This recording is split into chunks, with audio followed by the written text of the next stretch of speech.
आम आदमी पार्टी के दो नेता मनीष सिसोदिया और सत्येंद्र जैन की गिरफ्तारी को गलत करार देते हुए आम आदमी पार्टी ने कैंपेन शुरू किया है। दरअसल लोगों के बीच में जाके हस्ताक्षर करा रहे हैं और लोगों को ये बताने की कोशिश की जा रही है कि केंद्र सरकार एजेंसियों का दुरुपयोग कर रही है। इस तरीके का जो फॉर्म है वो भरवाया जा रहा है। क्या है पूरा बताने के लिए मेरे साथ में आम आदमी पार्टी के दिल्ली के संयोजक और कैबिनेट मंत्री गोपाल राय। गोपाल जी, फॉर्म क्या है ये?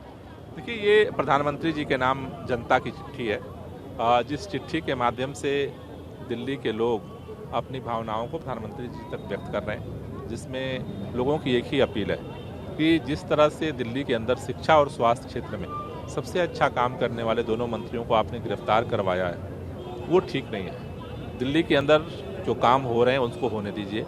आप भी अच्छे काम अगर आप भी करेंगे, अरविंद केजरीवाल की सरकार भी करेगी, इससे पब्लिक का फायदा होगा। इस तरह की गिरफ्तारियों से किसी को कुछ फायदा होने वाला नहीं है। इस तरह की बदले की भावना की कार्रवाई से किसी को कुछ फायदा होने वाला नहीं है। तो ये इस हस्ताक्षर अभियान के माध्यम से जनता जो है वो प्रधानमंत्री को संदेश देना चाहती है। गोपाल जी, आज आपने अभियान की शुरुआत कर दी है, इसको आगे कैसे बढ़ाएंगे? प्रारूप क्या रहेगा इसका? 2500 मोहल्ला सभा की बात भी थी। देखिए, इसको 2 चरण में हम कर रहे हैं। एक तो डोर टू डोर कैंपेन में, तो हर विधानसभा में करीब 20 से 25 टीमें हमने गठित की है, जो घर घर जाएंगी। हर घर में जा करके ये जो सच्चाई का पैम्पलेट है पहुंचाएंगी और लोगों से सिग्नेचर करने के लिए अपील करेंगी। दूसरा, जो हमारे विधायक हैं, पार्षद हैं, वो मोहल्ला सभा करेंगे। तो लगभग 2500 मोहल्ला सभा हमने दिल्ली के अंदर प्लान किया है।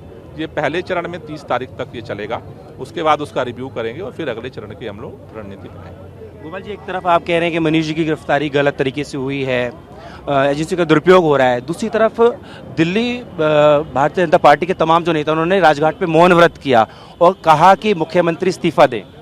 भाजपा का जो पूरा अभियान है, पूरी जो बात है, वो झूठ का पुलिंदा है, पक्षपातपूर्ण है। क्योंकि अगर भ्रष्टाचार के खिलाफ भाजपा की लड़ाई होती तो आप ये बताओ कि कर्नाटक के अंदर भाजपा का विधायक रंगे हाथ पैसों के साथ पकड़ा जाता और उसको बेल मिल जाती है।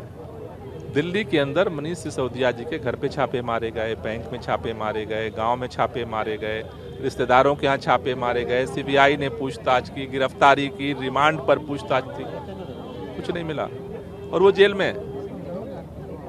अडानी के खिलाफ इतना बड़ा सबूत, सारा जो तथ्य सामने आया है, एक नोटिस तक नहीं गई जांच के लिए। अगर भ्रष्टाचार के खिलाफ लड़ाई होती प्रधानमंत्री की, तो भाजपा का विधायक भी जेल के अंदर होता और अडानी भी जेल के अंदर होता।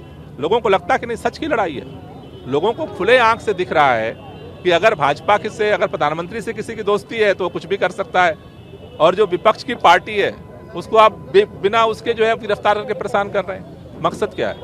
क्यों गिरफ्तारी हो रही है? गिरफ्तारी इसलिए हो रही है कि आम आदमी पार्टी अपने काम के दम पर आज तेजी के साथ देश में फैल रही है। काम के दम पर दिल्ली से पंजाब पहुंच गई, पंजाब से गोवा पहुंच गई, गोवा से गुजरात पहुंच गई। इसलिए उनका एक मकसद है कि दिल्ली में किसी तरह से अरविंद केजरीवाल के अच्छे कामों को रोको, आम आदमी पार्टी को रोको। क्योंकि जिस तरह से आम आदमी पार्टी खुशबू फैल रही है चारों तरफ से, अगर ये फैलेगी तो फिर भाजपा को भी कुछ करना पड़ेगा और इसलिए ये बदले की भावना से कार्रवाई हो रही है।